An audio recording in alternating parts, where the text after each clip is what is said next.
There's your little outro. This is the Brian Hornback Experience, episode 217. 217, coming to you from the Old Forge Distillery podcast studio. I want to go through now that we've been a good week and several days past the August 6th Republican primary and general election, right, in Knox County. I want to go through some numbers.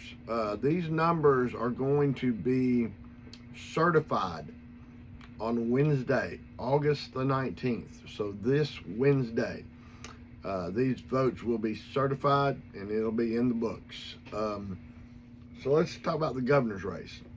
Governor's race, as you know, was Blackburn by about 43% to Rose and Fritz. Fritz wound up with about 23%, which was surprisingly high. But let's talk about just Knox County. Just in Knox County, Blackburn ended up with 47.43% of the vote, or 24,000 votes. Rose ended with right at 30.22%, or 15,776 votes.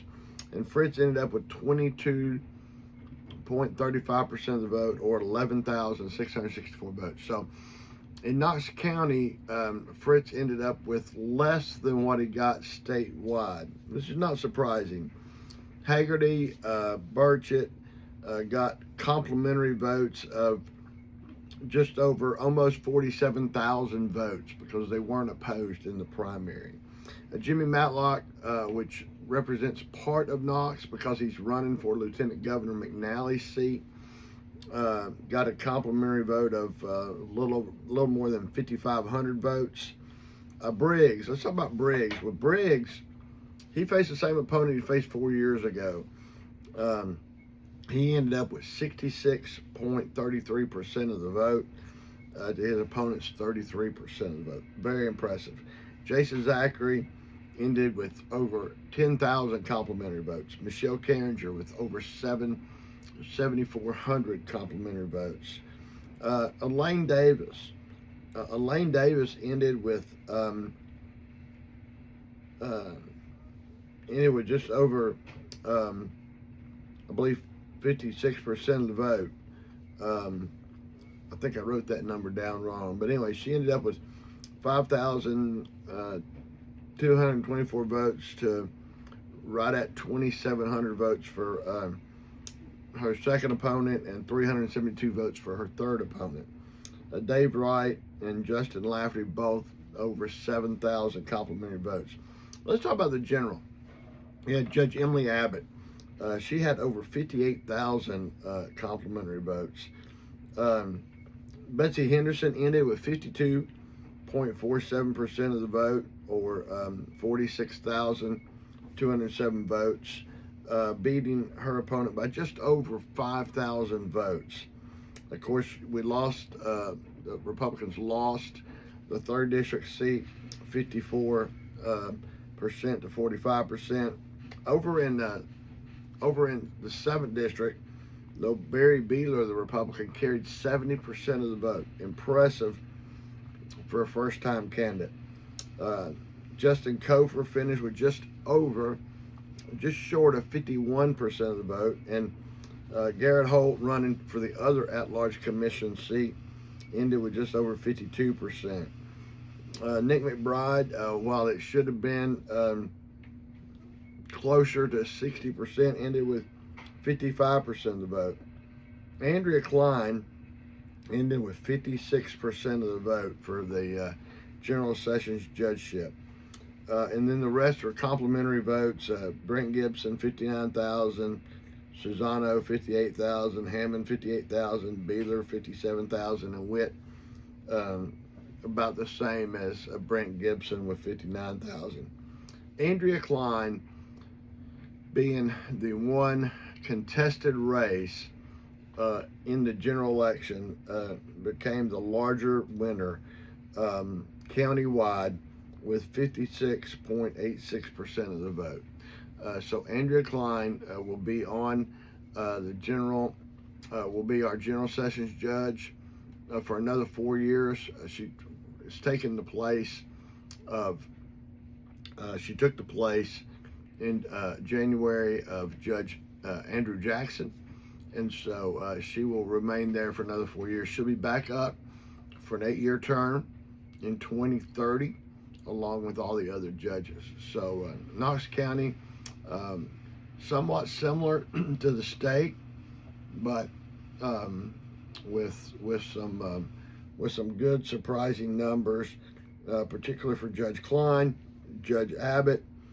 Judge Abbott ended up with about 10,000 more votes because of the competitive nature of Judge Andrea Kline's race. County Commission over in the 7th District, solid Republican. Obviously, the 3rd District had flipped 2 years ago for the school board from Republican to Democrat. It flipped again to the commission.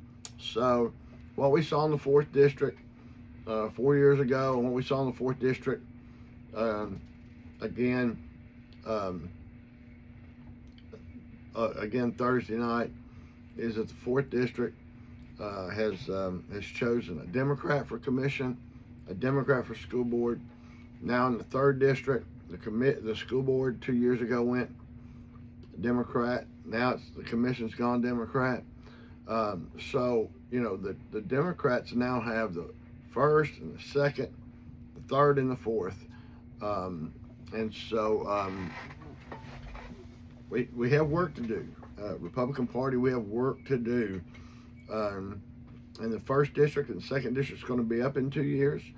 We need to be identifying candidates that can win, particularly in that 2nd District, because it's term limited. The Democrat commissioner in the 2nd District can't run for 2nd District commission anymore. Unfortunately, with seat hopping that we have in Knox County, that's possibly she could hop to run for something else. It won't be commission, because the only thing she could run for would be at-large commissioner, and that won't be up in 2 years. But yeah, we really, as Republicans, need to look at the races that are going to be on the ballot in 2 years. There'll be some school board seats. She could run for, here's a real probability, she could run for the school board, and the Democrat school board member could run for commission. So they too could begin to flip-flop. So we need, as Republicans, to be identifying people in the 2nd District to run for both school board and commission. Same thing, 3rd District, we need to find a good Republican in the 3rd District to run for school board and target